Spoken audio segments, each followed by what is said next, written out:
Hello, welcome to Group 1A's case study. We are Justin, Dylan, Jordan, and Marcus.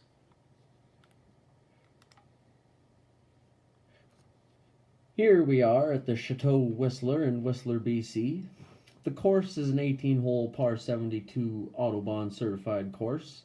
The design was done by Robert Trent Jones Jr., opened in 1993. And the hole we are seeing right now is the 14th, and within this hole we have a drainage problem.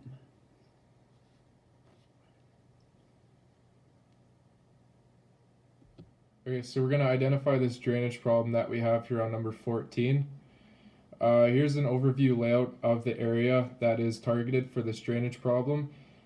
Because this landing area is 250 yards from the tee boxes back here, this is going to be a popular spot for a lot of golfers that hit their shots, which also means a lot of cart traffic is going to take place. So if you look to the picture on the right here, you can kind of see these lines that are forming just due to the fact that this is all the carts causing the damage. And you can see this dry looking spot here. That's also another impact of having lots of carts coming in and out of this fairway. Which is leading to the drainage problem that we have. So now we're going to dive into the analysis of the problem. Alright, for the analysis of the problem, we've made a little diagram here for exactly where our problems are. So you can see we have a natural 1% slope that is going to the right side, and the water is being caught up here in this area, where it's not catching that 1% slope, or there's just not enough slope there for the water to run off. The compaction of the area is likely due to carts driving across the fairway from the bunker back to the cart path. The average width of the fairway is about 45.5 meters. So we're going to dig into some solutions of how to adjust this and fix it and make it better.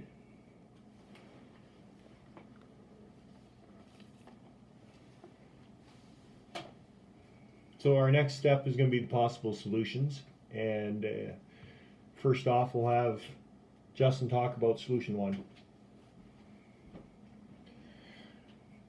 Okay, our first solution that we kind of came up with is we're going to change the natural grade from 1% to 3%. Basically all that's going to happen is we're going to take a chunk, and we figured our area to work around in is about 1,800 square feet. So all that's going to happen is we're going to come in with an excavator hired by another contractor. He's going to come in and he's going to basically take out all the sod, and then he's going to grab some new sod, change the slope or the grading to what we want, which is 3%, in hopes of that all the resting water that used to be in that area will just run off into the ravine to the right of the fairway. For the solution, we're going to test for soil compaction, as it looks like heavy cart traffic is occurring as golfers exit the fairway to the cart path on the left. Now what we're going to do is we're going to take an infiltrometer on the affected area and push into the ground. We're going to fill the rings with water and start your 15-minute timer. When the timer goes, take the water level and how many inches have gone into the water, and you're going to multiply that by 4 to indicate an hour. And if the infiltration rates are lower than an inch per hour, it is considered to be in critical condition. So we're going to aerate this area with 1.5 inch square spacing with a 5/8 hollow tine. And by doing this, we're going to remove 13.64% of the material out of the ground. And then we'll get into our third solution, and Jordan will discuss that real quick. Alright, for solution 3, we will install a catch basin at the lowest point where water seems to pool up after a rainfall. Then run a drain pipe underneath the fairway to the right side where the ravine is located, where it can drain out there when rain becomes a problem. Depending on the size of the area that remains wet, we may need to install more than one basin. Now when it comes to a lot of our possible solutions and drainage problems, you want to take into account the Hooge-Hout formula.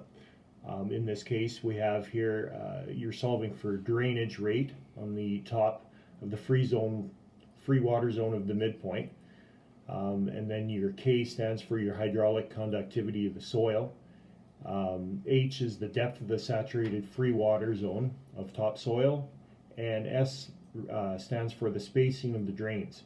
Now, if you're going to install more than one drain, you can modify this formula to calculate the number of drains if you know the other information. So now we're going to go into some cost estimates, and we have a look at, for solution number one, and it would be a contract job. We would be looking at a total of $3,060. This would be broken down into an equipment and operator, which would be about $180 per hour. For 8 hour a day would cost $14.40, and then the sod to be replaced back on top would cost us for that area of $9.70 per meter squared for 167 square metered area. So yeah, that works out to that total cost there of $3,060. Our solution number two worked out to being an in-house job of approximately $2,373. This would involve the purchase of an infiltrometer, which is quite expensive at just over $2,300.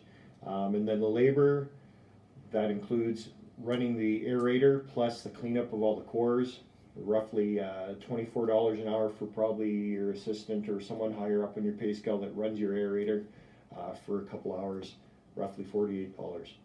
Our solution number three would also be an in-house job, totaling around $2,520. This would include parts for catch basin, the silt drainage tile, and as you can see, that's $30 for the basin and $150 for the actual tile to be used for 150 feet.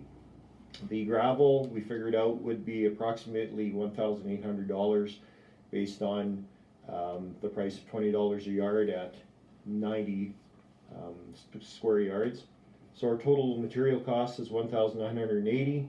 Add in there $540 for employee labor, and that gives us that value there. All reasonably close in overall cost.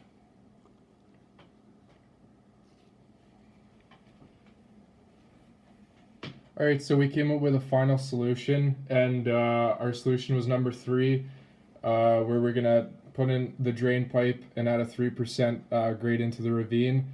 We feel long term this is our best way of going about this project. Solution one, which included changing the natural grade, was a good plan all in all, but I think just for the long term aspect, we want to go with the drain because we know that this is going to work, and hopefully this will lead to successful drainage on number 14 fairway. All right, thanks for watching our drainage case study. For further information and some of our documentation and or calculations, refer back to the document that is attached with this. Thank you.